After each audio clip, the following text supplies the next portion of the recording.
Do you like testimonies of overcoming? Saved and Strong shares stories of people who have overcome struggles to find strength. Each episode inspires resilience, hope, and faith, reminding listeners they're not alone.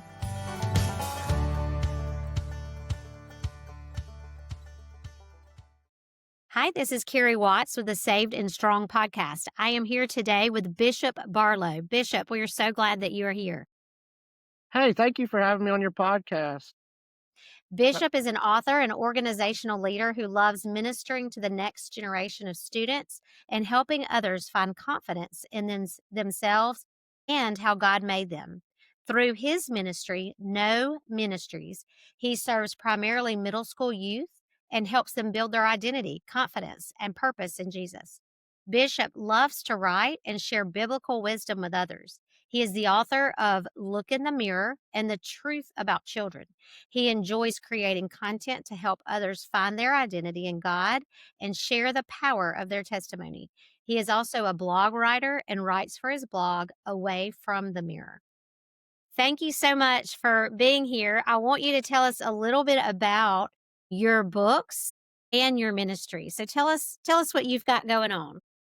Yeah, well, like I said, thank you for having me on the podcast. So let's start with the book since you mentioned that first. And last December, I published a book called Look in the Mirror. It's my story about how I lost my hair to alopecia when I was 9 years old. And alopecia is an autoimmune disease that attacks the hair follicles caused by something viral. And what happened was when I was 9 years old, the day after I turned nine, I got really sick and was out of school the whole week and got up to 104 fever, with just doing nothing but laying on the couch and couldn't take any medicine my mom would give me. But about 5, 6 days, I got over that. It was fine, went back to school. Then about 6 weeks later, I woke up one morning and there was hair all over my pillow, kind of like where a strap on a hat hits. And I started losing hair. And so, like any normal third grader would do at the time, gets up, screams, yells for mom and dad, and is confused as to what's going on. But with that, we were just trying to figure out why was I losing hair right there. And as the weeks went on, I kept losing my hair. We kept going to doctors' offices trying to figure out what was going on. And it got all the way up to the point where my parents and I went to Birmingham, Alabama one day, and a hair specialist or somebody at the children's hospital up in Birmingham, Alabama, looked at my dad and said, "Your son has alopecia. We don't know the cause or cure for it, but if I did, I would be on a private island in Hawaii right now." And unless I'm mistaken, 17 years later, there's still not a known cause or cure. We can speculate. Our speculation is that me being sick for that week could have been a cause. Stress is another one that has possibly been linked to alopecia, but we still don't know. And after a while, I just decided to finally write a book about it. It's just been a part of my life. It's how people know me. It's how people have seen me. I mean, I've had no hair longer than I had hair. And so I finally wrote a book sharing my story, being vulnerable with people about the struggles that I went through, the bullying, the doubting God, but then how I was able to overcome that because of God's faithfulness, because of friends, because of family. And I finally wrote this book to be able to tell my story to hopefully inspire others that it's okay to have a bad day and it's okay that you're going to go through struggles. But there is a sense of peace when you give it up to God and you trust Him through the storms of your life. And so I finally wrote this book to share that, but I also wrote it in a way for people to be encouraged that they can use their story for His glory. And then I also have another book called The Truth About Children. This was a easy write for anybody that wants a short read. It's 17 pages and it's a very small book. I wrote it in a way just to kind of pass out and distribute to people to not only market my ministry, Know Ministries, which let's clarify, that's Know, not N-O. And I wrote this to talk about how there's so much biblical truth when it comes to children, how they can inspire us, how God wants to use them, how we're supposed to pour into them. And because my ministry primarily serves the next generation, I wanted to write a book that would encourage people to see that children are valuable. And so those are a little bit about my book. And like I said, I love to write. I love to share stories and be vulnerable and share real honest stories when it comes to the biblical faith. And that way we can just see that we're all human. Yeah. The world needs more honesty. So when you go into these schools and you talk to these children, what is your presentation for them? Well, I always kind of start with what does the school want me to talk about? I've gone in there and they've said you can talk about whatever you want, or they give me a topic. But generally, I love to talk about how God can use your story for his glory and how you can be an inspiration to others because we have stories we wanna tell. We have testimonies that we wanna tell, and I think when it comes to the youth of this generation, the best people to reach them are their friends. And like you said, they want real, honest truth. And so when you go into a school and you encourage them that they are seen, that they are known, that God loves them, that God knows their story, and it's okay to go share that, and it's okay to be open and honest with people, I try to encourage the youth with that because they're all about, wanting to be seen and wanting people to notice them. I mean, you look at social media, you look at TikTok, you look at Instagram. I mean, it's all garnered towards making your presence felt. And what better way to do that to be open and honest and share your testimony with another friend and encourage them, say, hey, look at what Jesus did in my life. And so I give them different tools and I show them in the Bible about how God uses people. It's not just the popular or the wealthy, but God goes after the ones like I heard the other day, God went after a man who was demon possessed. And he went after that man right after going through a storm.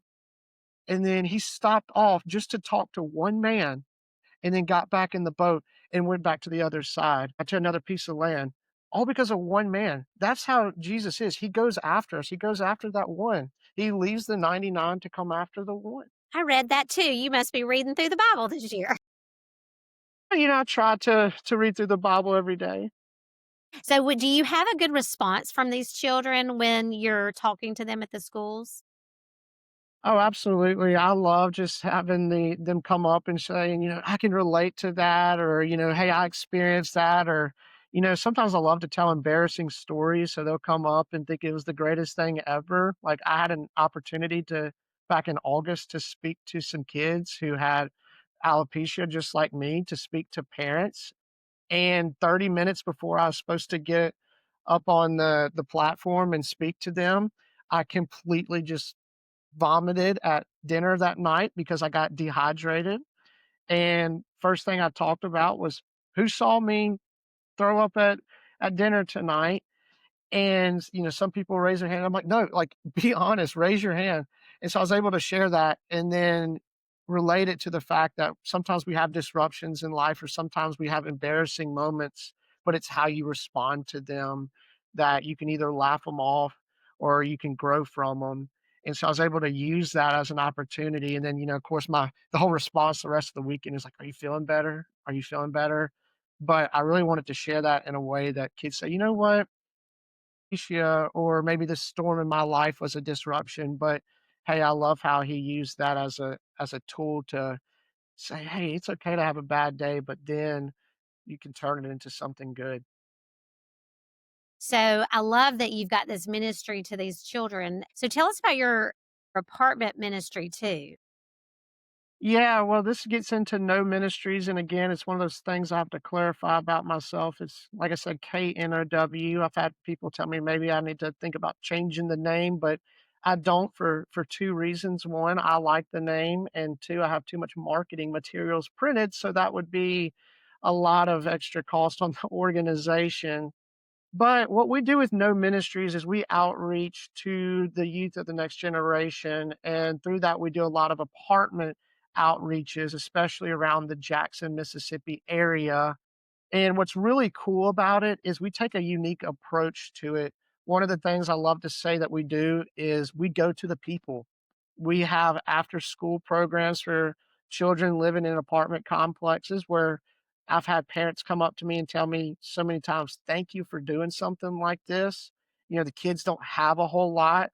We just try to get kids out of bad situations because these are just some rough areas we go into, but it's so cool to go into these apartments that we do and have little outside Bible studies around the community because you can tell that there's such a community aspect to it. These kids know each other, they're spending time with each other. And yes, there's a lot of temptation to get into negativity around them. But if we can just provide an opportunity for them to see that there's somebody that cares about them. And also, they touch our lives too. Just the other day doing an apartment study, a Bible study for kids, one of the things you have to realize is you're taking a lot. Like my car is packed down. Once I put everything in my car that we bring to these apartment Bible studies, no one can ride with me. And I could barely even drive my car. But what really touched my heart was afterwards people started helping us clean up and packing up the car. So those that we came to serve, they served us. And that was just a goal of mine as we do these apartment outreaches is not only are we coming in to have an opportunity for crazy games, which I'll tell you about in just a second, but we have Bible studies for them. We're memorizing scripture together. We're praying together. We're doing songs together. But my goal, long-term goal with these are to have it be where the community is serving the community. So if I see a kid that's just sitting waiting on us, I say, "Hey man, come get up and help us set up." Or go invite your friends. Like I give them a big megaphone and they're just running around the apartment complex shouting for their friends to come. Or I give them the microphone to our big speaker that we have. And they're just like, y'all come, y'all come. Or we're having dance contests, but or we're having just crazy games for these kids to play to attract them in, but we really want to center on a biblical opportunity for them to see that God loves them, God knows them, and God has a plan for them. We teach them these things and just simple messages that they can take home. So much to the point where I go back in the next month and the kids are saying things like, "Can we please go again, mom? Can we please go again?" I had a little child come up to me the other day and say, "Hey, I've been waiting an entire month for y'all to come back because we go once a month right now to these apartment complexes." And this kid came up to us and said, "I've been waiting an entire month." And that just warms my heart. But we have 2 apartments in Jackson that we're connected with in Jackson, Mississippi. Then we also go into areas like Clinton, Mississippi, Flora, Mississippi, Pearl, Mississippi, and Canton, Mississippi. And we go into areas that no one's reaching right now, that we haven't seen a lot of apartment outreaches in, and I've thankfully been able to travel all throughout the country and see this in places like Atlanta, Baltimore, Los Angeles, Dallas, and when I moved back home to Mississippi in 2024 after living in Texas for a little bit to do seminary, one of the things that we changed about the ministry was to stay local and focused because I've seen this all throughout the country, like I said, and I'm like, nobody's doing this here in the Jackson, Mississippi metro area. And I said, we're about to change that. We're going to go to the people. And then we connect them with local churches, we connect them with other resources. But it's all about going to the people where they're at. That's great. Now tell me about how you became so strong. Was there a pivotal moment in your childhood where you just decided, "Okay, I'm not gonna let this get me down. I'm gonna help it to make me stronger." Well, for one, with my hair loss at 9 years old, that was a big one for me. That really kind of changed a whole lot about my life because you're thinking third grade, you're trying to look cool for the girls in the class, or you're trying to be the big star in the class, or you're maybe trying to outdo each other with grades or whatever, or win the football game at recess. And you're not thinking like, how do I go to school today with no hair? Everybody else has hair. And then look at me. I'm so different. But what really helped me through that is family and friends were there to guide me through that. Of course, my Christian faith and relying on God and really just having a moment where, and this is where I get the title for my book, Look in the Mirror. I looked in the mirror one night and said, "Okay, God, you're doing something. And I guess I'm just going to have to trust you." Because I was running out of options on how to get my hair to grow back because nothing was working. That was a big pivotal point in my life to change that. I'd also say, and, my sister will probably kill me for saying this, but my sister was the rebellious one of the family. And we've talked about this. She's grown up. She has 3 beautiful children now, and God's really done a number on her life, but, she'll probably get on to me for talking about her rebellious past, and I'll take that as the younger brother, but her doing that was a big pivotal point in my life as well because it was, do I follow that or do I stay in the church? Because at that same time, I was getting involved in youth groups and really seeing the impact youth leaders had on my life. And not only that, but small group leaders had on my life. And seeing how all the older men that were pouring into me, they would do things like come over to the house and let's cook or hang out. And we would just surprise them at random times, or they would take you out to dinner and they would, want to be your friend. Or I had youth ministers that instead of going to hang out with my friends, I wanted to go hang out with them because they were so much cooler. And one in particular would let me come Walmart shopping with him to get ready for Wednesday night. He would let me preach on Wednesdays. He would disciple me once a week. And we would do all this, and it was just really pouring into me. But he was only like 4 or 5 years older than me. And that just fascinated me more than having the rebellious lifestyle. And, I'd also say this surprises a lot of people. When I say I don't consider myself that much of an outgoing person, everybody's like, what? What? And I say that because people challenge me to be outgoing, challenge me to get involved in things. So all this just really spurs into one, just having good leaders in your life that pour into you. This, talks about discipleship, the importance of discipling people in the next generation, and to stand strong in your Christian faith. So those were, some key moments in my life that helped me grow stronger. And even in fact, at the time of this recording, this whole past year has not been like I thought. From a year ago today, at the time of this recording, I could just think of big disruptions in my life of thinking, God, I thought I had everything figured out, but it was a lot of closed doors have recently happened. But it's made it to where I've had to really rely on God because I've had kinda like, "God, I have no other choice but to rely on you at this point," which I, should have said it at first, but I heard one time that sometimes God brings you so down that you're just lying on the ground and the only direction you can look is up. Yeah, well said. Well said. That is so true. Yes. So, what do you do on a day to day basis to stay strong in the uncertain times? I always try to start at some point with early in the morning with reading my Bible and really seeing it from the standpoint of, like, losing yourself in the text and being able to relate to what the people were going through. So, I'm reading through Nehemiah right now, and I may not be a leader trying to tell people to build a wall and protect a city, but I could see where God's given you a calling or God's given you something to do, and you need to go obey that. Or and then opposition comes, like Nehemiah faced so much opposition from people for building this wall, but it serves as a reminder that God's always with you. Not only that, I have my friends that I can call upon and text, and also just try to remind myself every single day that I'm not perfect. I'm such a perfectionist though, so I can go stub my toe and be mad at myself for 3 hours because I did something wrong, but that's just me, and that's, could be a fault of mine, it could be a way to find myself as like, maybe it's a good way to have good energy and a good way to build yourself up and to strive for excellence. But it's also something to realize like I'm never going to be perfect.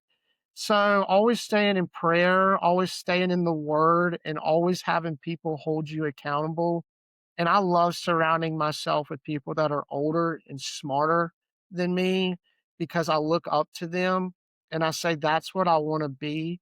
When I grow older, I look up to these type of people. Maybe not in like, but that's the job I want, but that's the character that I want. Having people around you, being in God's word, being in prayer, and realizing you're not going to get it perfect every single time.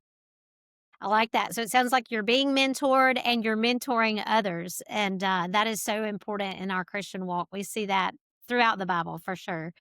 So, Yes. tell me, is there one Bible verse that you have as a favorite go to when you need to be reminded of the encouragement that you need to just keep moving forward? Yeah, Romans 10:15 is my favorite Bible verse, and I can read it to you. I have my Bible right here. It says, "As it is written, how beautiful are the feet of those who bring good news." And the first part of it says, "And how can anyone preach unless they are sent?" And then it continues on, "As it is written, how beautiful are the feet of those who bring good news." I've loved that Bible verse ever since hearing a song by Mercy Me, and they quote that song. It's the "Here Am I" song by them, an older record, and that verse is quoted in there. Couple other ones, I love the story at the man at the pool of Bethesda in John 5. It's such a great story. It's a powerful reminder that, like, we can have Jesus right there in front of us asking us the easiest question. I mean, this man could not walk for 38 years, and Jesus comes up to him and says, "Do you wanna get well?" I mean, that's just like a softball question right there for the man, and immediately the man goes right back to his excuses and goes, "Sir, no one can help me into the pool." And I love the way The Chosen depicts that, because the Jesus, we don't see this in John 5, but The Chosen depicts it as, like, Jesus saying, "That's not what I asked you." And then even if you go one chapter over, John 6, especially John 6:9, with the feeding of the 5,000, John 6:9 is the only time that we hear of the little boy there with his food, and that's it, no other mention to him, but he brings everything he has to Jesus. And if you actually do a study on that, you realize that type of food, the loaves and the fish that he had, would be considered animal food. It was poor people food, and a little boy comes up and basically says, "I'm here to help." And it just shows us that God can use anyone, and we don't have to be perfect. Like, God's using the little children here. So for, like, anybody listening that thinks that they're not qualified to be used by God, I mean, John 6:9, even John 5 and John 6, look at the people that Jesus is ministering to. He's ministering to somebody that cannot walk. And then one chapter later, he's ministering to a little kid and allowing him to be used as part of one of the greatest miracles that we see in the Bible. And we're still talking about this little boy today. We don't even know his name. Mm-mm. The least of these. He uses the You're least of right. these. Yeah, that is so true, so true. So, you mentioned your website, Know Ministries, and how you love that title. So, tell us where you got that title and what inspired you to use it. Yeah, so it actually came from us just thinking, like, we just want people to know God. And when I say us, it really started with my mom and I at a kitchen table when I was a senior in high school, getting ready to form a nonprofit organization.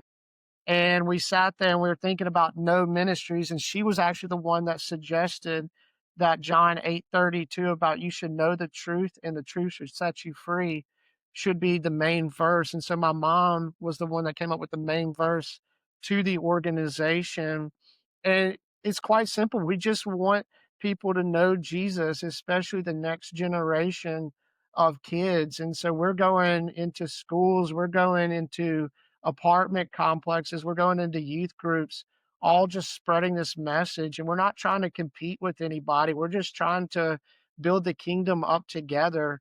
And, we all do different things. And this is where we get our, spiritual gifts. We all have different gifts that we can use. But it really just stems from us wanting to see a next generation of students know Jesus, and they're really wanting that. They want truth. They want real truth. This next generation that's coming up, they want authentic conversations with people, and so we're playing to that. We're meeting them where they're at. We're trying to say, "Hey, we're not perfect either. We just want you to know what Jesus can do for you." And you said you're a nonprofit. How can we support you? See, this is a executive director's favorite question. There's a little button on the top right of our website that says donate. Please click that. That's the question we all love to get. That's just one way you can do. That's my joking way of saying it. I heard the other day when asking a friend when he's running an organization as well, and they're trying to raise way more money than we are. And I said, "How do you go about doing that?" And he said, "Prayer." And I was kinda like, "Wait a second, like, where's your business plan? Where's your, like, 3-year vision plan for the organization and the social media campaign?" And he's like, "God just tells us to pray." He doesn't tell us to go seek out the business plan first or do this. He just wants us to pray. So, in all seriousness, the biggest way that you can support the organization is pray for it. And then pray for that God may show you, hey, how can I get involved in an organization like this? One thing I love to do with anybody that wants to get involved is meet them where they're at. Instead of saying, hey, come fill this role for us, I always say, what is God calling you to do? And how do you see that being a part of this organization? And so you may not can financially give, but you can be a prayer warrior. You may can't financially give, but you can bake cookies for one of our outreaches. And so, or you can financially give if God's blessed you to do that. But it's all a role to play and it's all a gift to play. We're all building it up each other. And so that's what I like to do with No Ministries is invite people to come be a part by using their gifts. Well, thank you. That will go out to the podcast listeners and our small groups at Pine Lake, we serve in October. We can pick any service. We can, we do whatever. We've done yard work at some of the homes in the area. We've done a little bit of everything. And so yeah, we can definitely put you on the list for sure. That would be great. That would be great. We love to support our community, especially right here at home. That is so important because these are the children that we're going to do life with. They're the next generation, so that's so important. So, what gave you the idea to go into the schools and to the apartments? Well, it goes back to to the statement of meet the people where they're at and just seeing the need there. And I guess really when starting an organization at 17 years old, and you think, okay, well, we don't have the $1 million structure to house people in. And so we might as well just go where the people are. And it's just been like that ever since. We don't have the big, building that people can come to and get the clothes or get the food or come hang out at. We instead just bring it to them. And I'm like, at this point, it's worked. It's something different, and we wanna be different, we wanna be unique in our approach, and that's just where the idea came from, is we're just gonna make it simple and go where the people are at. What are your goals? Like, if you had, like, a big Christmas list, what are some of the things that would be on your list? Right. Well, a new thing that we're doing with the organization right now is we've gone through a complete rebrand in 2025. And so in 2026, we're hoping to do more with schools. So we have school club curriculum that we're working with schools to establish right now.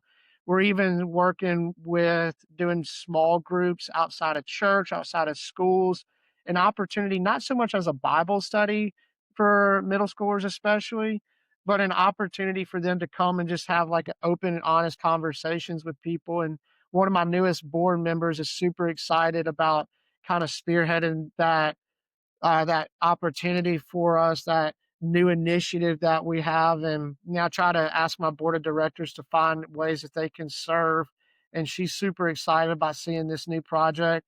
And then we'll continue with our apartment outreaches. Those will continue on in 2026. We'll go back to our same 6 apartments that we're doing. So our ultimate goal is to really see like these 3 new projects that we've started to adopt in late 2025 and really pick up in 2026.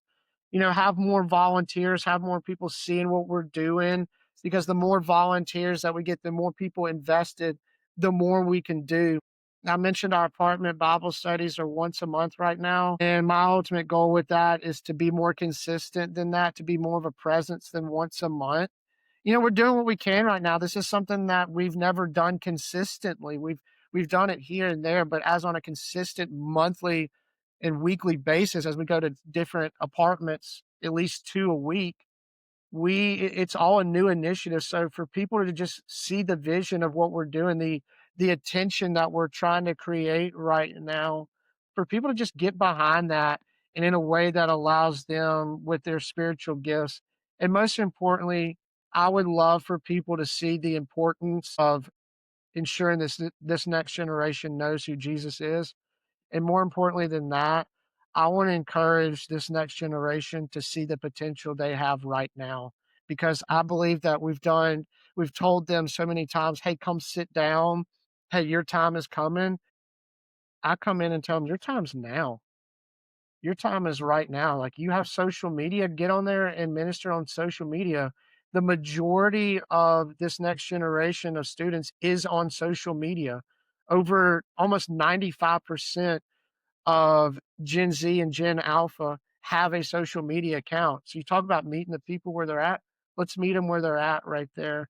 So I really want to see people like me or people older than me encourage the youth that are younger than us to step up right now. And I'm like, let's let them be leaders. Let's give them opportunities to lead and pour into their friends as well, instead of telling them, hey, it's after college is when your time will come. When you have a job, when you have finances, when you have a house.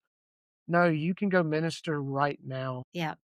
I mean, I think about myself personally. I gave my life to Christ when I was 9 years old.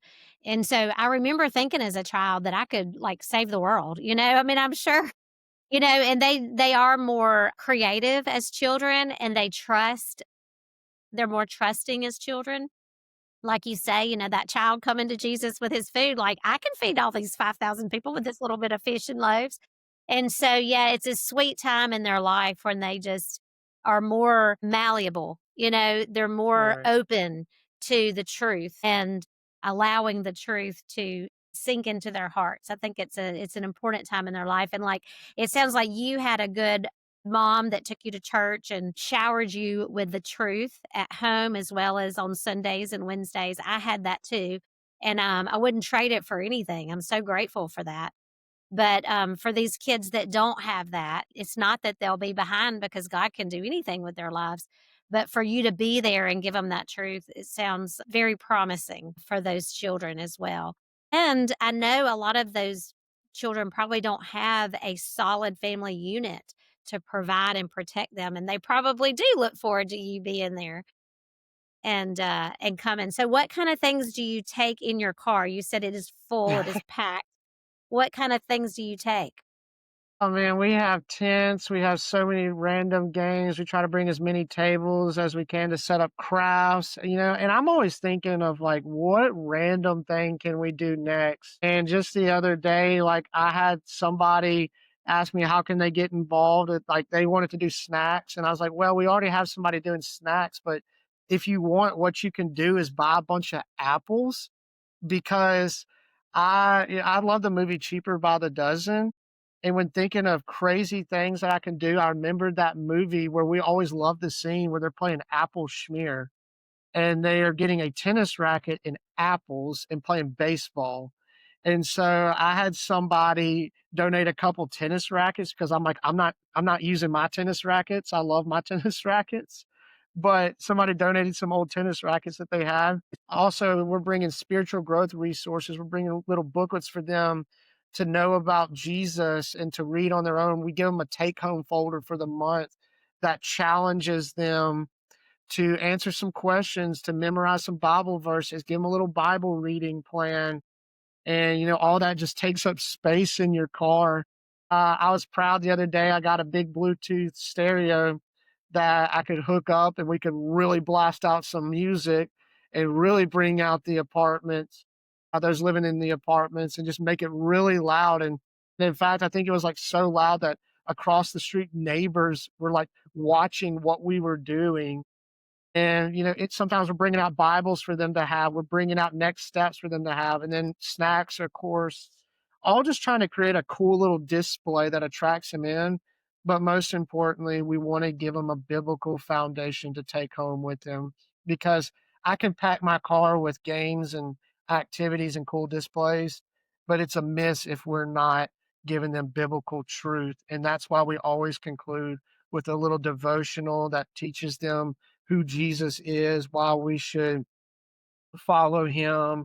We have prayer cards that we give them. They write down prayers and take them home with me and show people how they can pray for these kids. And it's really a way to connect with them as well. And like I said, we give them take home folders for them to read through until we come back the next month. And I've seen them, they bring the folders. So they have them and they're doing the homework that we give them. And so all that just packs into a car. It's like a fun little geometry lesson to see what we can fit. You know, Yeah. everybody's like, "You should go buy a van or a big moving truck." I'm like, "We'll get there." Yeah. There you go. That might be on your wish list. That you can add that to the Christmas list this year if anybody wants to give a big van, we'd love it. That's awesome. Okay, so y'all, I want to tell our listeners go find Bishop Barlow on bishopbarlow.com or Know Ministries, KNOW Ministries.com, and I'll have all his information in the show notes. Bishop, is there anything that you would like to leave our listeners with?